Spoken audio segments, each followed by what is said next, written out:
নমস্কাৰ বন্ধুসকল, আজি আপোনালোকৰ কাৰণে লৈ আহিছোঁ জিঅ'গ্ৰাফী আৰু পৰিৱেশৰ কেইটামান অতি গুৰুত্বপূৰ্ণ প্ৰশ্ন, গতিকে ভিডিঅ'টো শেষলৈকে চাই থাকিব।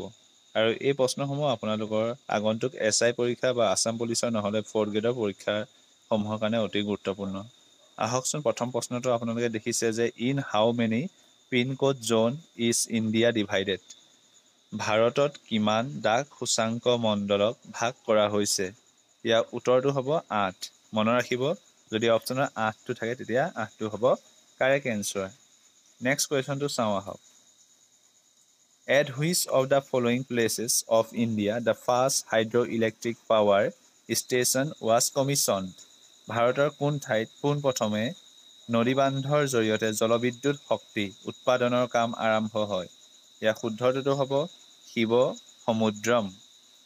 ঠিক আছে, শিৱ সমুদ্ৰমটো যেতিয়া দেখিব সেইটোৱেই আমি ৰাইট চিন দিব লাগিব। নেক্সট কুৱেশ্যনটো হ'ল ইণ্ডিয়া বিগেষ্ট ডেম, অৰ্থাৎ ভাৰতৰ সৰ্ববৃহৎ বান্ধটোৰ নাম কি? প্ৰশ্নটো বহুত সহজ যদিও ইয়াৰ উত্তৰটো বহুতে ভুল কৰে, কাৰণ ভাক্ৰা নাংগলৰ ঠাইত বহুতে হীৰাকুদ ডেমটো লিখি থৈ আহে। ইয়াৰ শুদ্ধটোতো হ'ব ভাক্ৰা নাংগল, ভাৰতৰ সৰ্ববৃহৎ বান্ধ। Next question, which Indian state tops in the production of gypsum?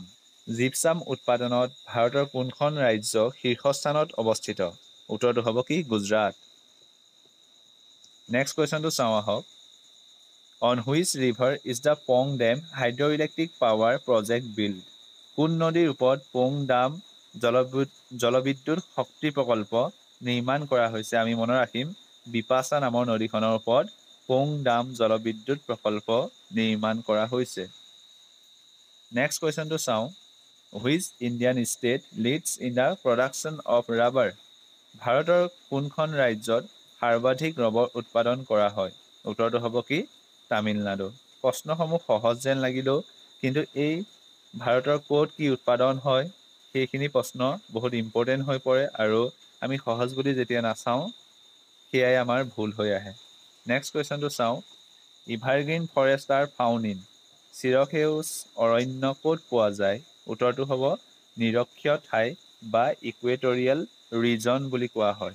ঠিক আছে, আহক নেক্সট কুৱেশ্যনটো চাওঁ। নেশ্যনেল ৰিভাৰ অফ ইণ্ডিয়া আমি সকলোৱে জানো গংগা, যাক পবিত্ৰ নদী বুলিও কোৱা হয়। Next question, the longest river originating in India is?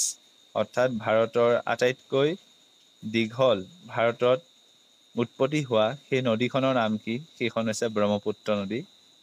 Next question, epicentre is concern with? অৰ্থাৎ উপকেন্দ্ৰ কিহৰ লগত সম্পৰ্কিত হয়?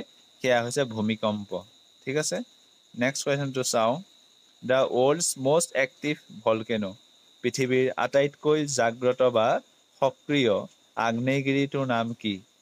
উত্তৰটো হ'ব কিলাউৱা।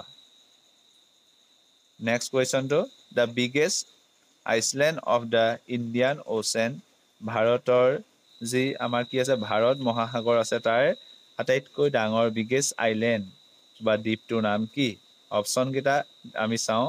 অপশ্যন এত আছে মালদ্বীপ, বি অপশ্যন আছে মাডাগাস্কাৰ, চি অপশ্যনত আছে লাক্ষাদ্বীপ, ডি অপশ্যন আছে সুমিত্ৰা। ইয়াৰ শুদ্ধটোতো হ'ব কি অপশ্যন নম্বৰ বি, মাডাগাস্কাৰ হৈছে ভাৰতৰ মহাসাগৰত অৱস্থিত আটাইতকৈ ডাঙৰ island.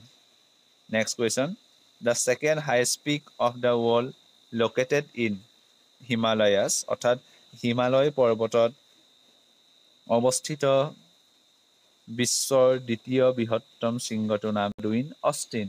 Next question, the organ that gets affected due to the fluoride pollutions? Fluoride pollution যেতিয়া হয় সেয়া আমাৰ শৰীৰৰ দাঁতৰ সৈতে